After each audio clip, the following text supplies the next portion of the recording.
Hey everybody, Niku here and welcome to the Trading Setup channel. If you've heard of martingale before, you've probably tried it in trading, and most likely you lost money. In theory, it's simple. Increase your position after a loss, so you recover and make a profit. But in practice, you can blow your account in just a few steps. But why is this? It's because most people use this system emotionally, without a clear strategy, without calculations, without understanding that martingale is a tool, not a magic button. In this video, I'm going to show you how to use martingale wisely and safely so it becomes your ally in trading and not the reason you keep on losing. So make sure you watch until the end. And by the way, I've created a free resource for traders where you can study martingale, not in theory, but in practice. Here's what you'll find inside. Detailed diagrams and calculation tables.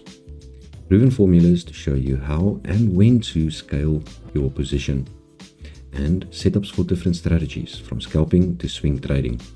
And in the pinned messages, quick guides to help you keep your deposit, even if you're on a losing streak. It's all free and available right now, but it updates often, so make sure you grab it while it's live. Links in the description and QR codes on the screen. Now, let's dive into the charts. Okay guys, for trading, we're going to be on a 30-second chart and we're going to do 2-minute expiries today. I'm going to be using one of my favorite strategies.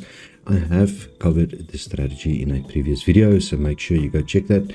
We're not going to focus too much on the strategy today. We're going to be looking at how to use martingale, how not to use martingale, and we're going to take a few trades. Hopefully we'll lose one or two, and then we can do the martingale steps. I'm also going to be using a 2.5 factor. Let's put that in, 2.5 factor in martingale.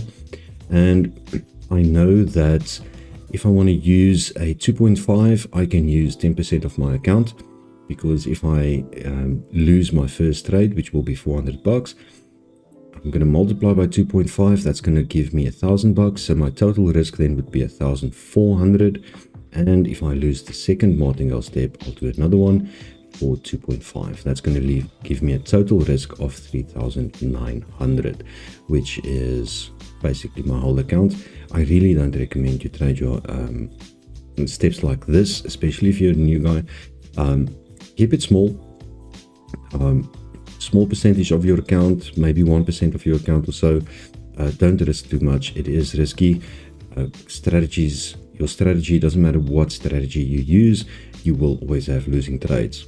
But we're going to look at how to do this properly. We're going to start off with 400, and yeah, let's see if we can get some trades in. We're going to look for areas where price is bouncing off one of the SMAs, and at the same time I'm going to look for a RSI bounce off the 50 line, and we're going to see if our stochastic can confirm the momentum for us. Remember, the RSI is a momentum indicator, so while it's above the 50 line, we know that price has some bullish momentum, and while it's below the 50 line, price has bearish momentum. So we're going to flip through a few assets, see if we can pick up a couple of trades. Let's get rid of that. We're going to see if we can pick up a few trades and see what happens. Actually, okay, looks like we might have something here. I'm going to take a sell position here. We can see that price is hitting the 100 moving average, and it's getting rejected. And at the same time, my RSI is failing to break through the 50 line, so it's retaining bearish momentum on the RSI, and I'm just going to go with that momentum. So we got a sell trade here. Now let's see what happens. Now here's the thing where most people make the biggest mistake of their lives. I've taken a sell trade now. If I lose this trade, if price does push upwards and goes through the 50 line or the 50 moving average, what people will do is they will say immediately, I lost this trade, I need to recover it, and they will immediately take a martingale trade, and it will be a sell trade again. Most of the time they will take the same trade that they took the previous expiry, and what you are doing is you're doubling down on a losing trade. It's a massive mistake to do this. If I do lose this trade, I'm not going to take another trade on this immediately. What I am going to do is I'm going to continue going through assets and I'm going to look for setups from my strategy.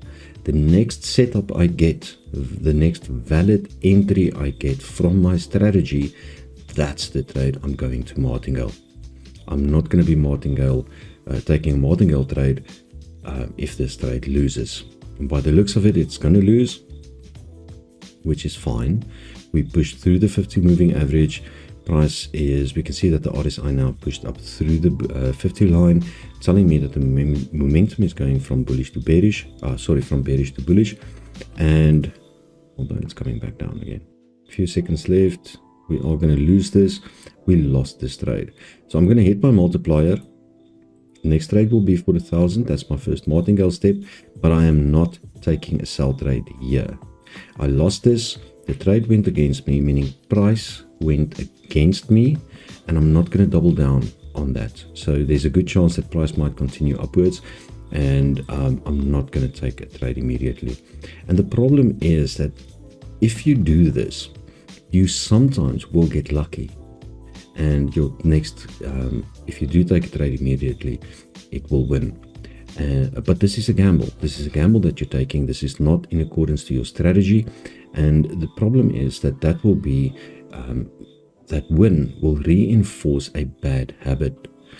Martingaling, taking a martingale trade immediately after you've lost a trade is a very bad habit. Trust me on this.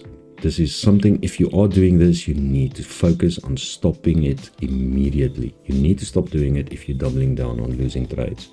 We're going to look for a valid entry according to our strategy, and then we'll take the next position. Let's have a look. See, price was making lower lows and lower highs here, and we had a change in direction here. So let's see what happens with this candle. Few seconds left on this. If this pushes up and pulls my RSI back up through the 50 line, I'm definitely going to take a buy trade. It doesn't look like it's going to happen though. Okay, so it didn't happen. I'm not going to risk it. Let's see if we can find something else. We might find a divergence trade as well.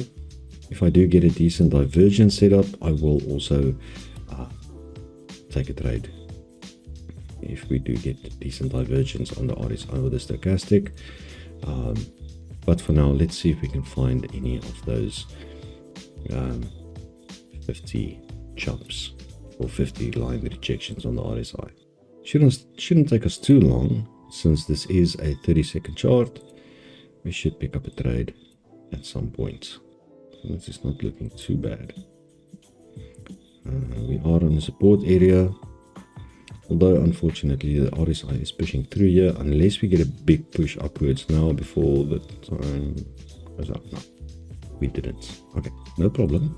We're going to start from the top of the list and see if we can pick up an entry. Sometimes it takes a while to find an entry. When you hear people talk about patience and discipline, this is what they mean. You need to have the discipline to wait for a setup from your strategy. Let's see if we can pick up something. Okay, so this looks like it might be a buy. I want to see what this candle does on the close. Here we go. Yeah, I'm going to take a buy position here. The reason I'm doing this is, let me draw this channel in quick. So we have a very nice support zone here. There we go. Okay, we can see that there's a decent support zone here. It's a bit skewed. There we go. Nice level. We do have a decent support zone here. Price is moving well above the 50 line as well, and we're getting that RSI bounce off the 50 line right on the support area. So the reason I use the moving averages, or the moving averages, is being used as dynamic support and resistance areas. Okay, so these are the classic moving averages. It's a 50, a 100, and a 200. And this is dynamic support and resistance, meaning that it's not a fixed line like this support zone here, but it is a support zone that keeps changing, support and resistance zone. If it price is above the 50 or above the moving average, it's a support area, and if price is below, it's a resistance area.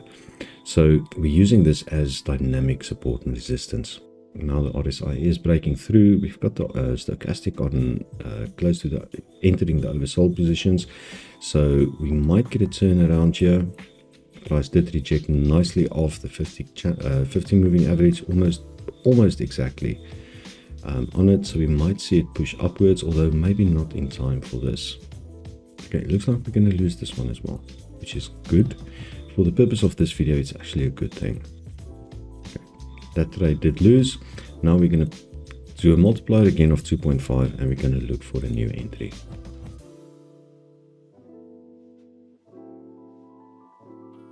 I'm going to take a sell trade here. The reason I'm taking the sell trade is we can see we had this massive drop off here. So price has been coming down over this from this area here. We can see lower highs the whole time, and we can see that after this big push downwards, price did come back up to this resistance area here. It's kind of a sloppy resistance area. Maybe we should draw that in quick. It's a very sloppy resistance area, and it's also very big, but it's still valid. Kind of something like that, a bit bigger, something like that. But we can also see that at the same time, price has been rejecting off the 50 moving average for the whole time, and my RSI has been failing to get through the 50 line, as well as the stochastic making lower highs at for the whole duration as well. Let's see what happens. We did break through the resistance area, so it looks like we might be losing this one as well. Maybe we're going to get lucky on this and it comes back down. 30 seconds left on this, so one candle more, and if this candle doesn't come down, we are in trouble. Which also goes to show how quickly you can wipe an account if you just martingale, especially if you're just martingaling, taking martingale trades blindly without a strategy. It can wipe your account so quickly. So bad entry on my part there. I should have maybe waited for the for price to get closer to the resistance area. We did win the trade though, and as you guys can see, we are up by 900 bucks. So we did recover the losses we had, and we did make a little bit of profit. Not as much as it would have been on a single trade, but still more than we would have made on our first trade. That's the reason I like a 2.5 factor. It gives you a little bit of extra profit instead of just, a lot of people use a factor of 2, but I will never go below a factor of 2.3. So it's 2.3, usually I'll just do 2.5.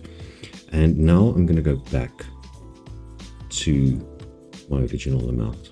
And then I'm going to look for new entries back to my original amount that I've been trading, and from there on we'll take more. I'll take more entries. The key, like I said, the key thing to remember here is that so often I see people, they lose a trade and immediately they just double down on that losing trade. It's a horrible habit in trading. It's a horrible habit to have. It tells you a lot as well. It tells you that you are trading too big, that you can't accept a loss. If you can't accept a loss, your risk per trade is too big. Bring it down a little bit so the loss doesn't hurt.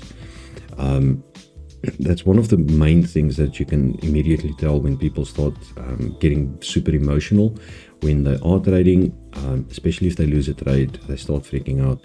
It's because they're trading too big. Trade a little bit smaller. If you have $100 in your account, it's going to hurt to lose 20 bucks in one trade, but it's not going to hurt that much if you lose $2 in a single trade. Okay, so make your trade sizes smaller. I never recommend you trade more than 5% risk per trade, but ideally 1 or 2% of your capital per trade, because you will not get emotional if your risk isn't big. But yeah, never double down on a losing trade, and that's the biggest mistake I see so many people make when they are using martingale. They think martingale is going to save them. it's something along the lines of, I was just wrong, but the next one will be right. And like I said, it's gonna bite you. That will, if you trade like that, it will come back and bite you. But we had a very nice explanation of what martingale should be here, and I think that was enough to demonstrate how to use martingale properly and not as a magic button to emotionally try and recover your losses. If you want more access to live trading sessions, real trades, full strategies tailored to your style, message me directly. I run a private community of traders on Telegram where we trade together every day to achieve real results and real trade breakdowns for real traders. But I only add people who are truly serious. If you want in, DM me. Links in the description. At some point, I will be closing access to this and it will become a private traders club with limited spots. So act now and subscribe to this channel if this content speaks to you. Here, it's all about practice.